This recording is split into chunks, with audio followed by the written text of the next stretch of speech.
Bismillahirrahmanirrahim. Assalamualaikum warahmatullahi wabarakatuh. Perkenalkan, nama saya Sri Mulyani dengan NIM 220222054. Baik, di video kali ini saya akan membahas materi terkait komunikasi. Untuk memenuhi tugas final mata kuliah perilaku organisasi dan human relation. Baik, langsung saja saya akan menjelaskan apa itu komunikasi. Jadi, komunikasi menjadi peran terpenting bagi kehidupan manusia dalam berinteraksi di kehidupannya sehari-hari. Terutama komunikasi yang terjadi dalam masyarakat kecil yaitu keluarga. Terutama komunikasi yang terjadi di dalam masyarakat terkecil yaitu keluarga. Di dalam sebuah komunikasi feedback merupakan hal yang diharapkan untuk mampu mencapai tujuan yang dimaksud dalam berkomunikasi. Komunikasi berasal dari bahasa Latin com, yaitu kata depan yang berarti dengan, bersama dengan, dan unus yaitu kata bilangan yang berarti satu. Dari kedua kata-kata itu terbentuk kata benda communio yang dalam bahasa Inggris menjadi communion, yang berarti kebersamaan, persatuan, persekutuan, gabungan, pergaulan, dan hubungan. Istilah komunikasi dalam bahasa Inggris communication dari bahasa Latin communicatus yang mempunyai arti berbagai atau menjadi milik bersama. Komunikasi diartikan sebagai proses sharing di antara pihak-pihak yang melakukan aktivitas komunikasi tersebut. Menurut leksikografer, komunikasi adalah upaya yang bertujuan berbagai untuk mencapai kebersamaan. Jika dua orang berkomunikasi, maka pemahaman yang sama terhadap pesan yang saling berpertukaran adalah tujuan yang diinginkan oleh keduanya. Definisi komunikasi menurut beberapa ahli itu sendiri salah satunya adalah De Vito mengartikan bahwa komunikasi merupakan suatu tindakan oleh suatu orang atau lebih yang mengirim dan menerima pesan yang terdistorsi oleh gangguan terjadi dalam suatu konteks tertentu, mempunyai pengaruh tertentu, dan ada kemampuan untuk melakukan umpan balik.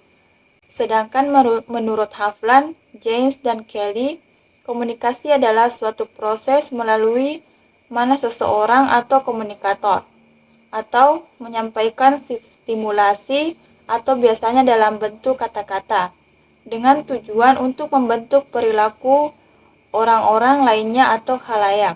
Dilihat dari beberapa definisi tersebut, saling melengkapi. Definisi komunikasi secara umum adalah suatu proses pembentukan, penyampaian, penerimaan, dan pengelolaan pesan yang terjadi di dalam diri seseorang dan atau di antara dua atau lebih dengan tujuan tertentu. Definisi tersebut memberikan beberapa pengertian pokok, yaitu komunikasi adalah suatu proses mengenai pembentukan, penyampaian, penerimaan, dan pengelolaan pesan. Selanjutnya, jenis komunikasi. Komunikasi berdasarkan penyampaiannya, pada umumnya setiap orang dapat berkomunikasi satu sama lain. Tidak hanya makhluk individu, tetapi juga makhluk sosial yang selalu mempunyai kebutuhan untuk berkomunikasi dengan sesamanya. Namun, tidak semua orang terampil berkomunikasi. Oleh sebab itu, dibutuhkan beberapa cara dalam menyampaikan informasi.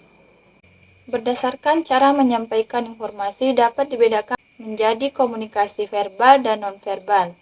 Sementara komunikasi berdasarkan perilaku dapat dibedakan menjadi komunikasi formal, komunikasi informal, dan komunikasi non-formal. Berikut penjelasannya. Yang pertama yaitu komunikasi berdasarkan penyampaian. Pada umumnya, setiap orang dapat berkomunikasi satu sama lain karena manusia tidak hanya makhluk individu tetapi juga makhluk sosial yang selalu mempunyai kebutuhan untuk berkomunikasi dengan sesamanya. Namun, tidak semua orang terampil berkomunikasi. Oleh sebab itu, dibutuhkan beberapa cara. Yang pertama yaitu komunikasi berdasarkan penyampaian. Pada umumnya, setiap orang dapat berkomunikasi satu sama lain karena manusia tidak hanya makhluk individu, tetapi juga makhluk sosial yang selalu mempunyai kebutuhan untuk berkomunikasi dengan sesamanya. Namun, tidak semua orang terampil berkomunikasi.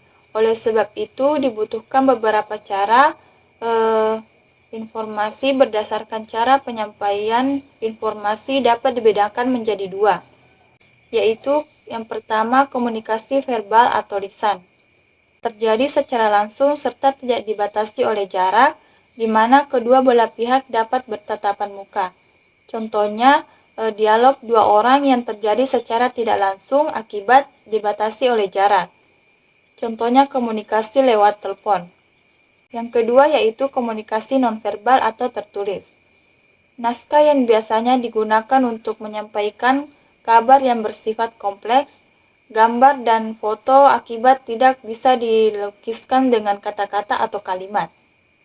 Selanjutnya, komunikasi berdasarkan perilaku. Komunikasi berdasarkan perilaku dapat dibedakan menjadi yang pertama komunikasi formal, yaitu komunikasi yang terjadi di antara organisasi atau perusahaan yang tata caranya sudah diatur dalam struktur organisasinya. Contohnya seminar.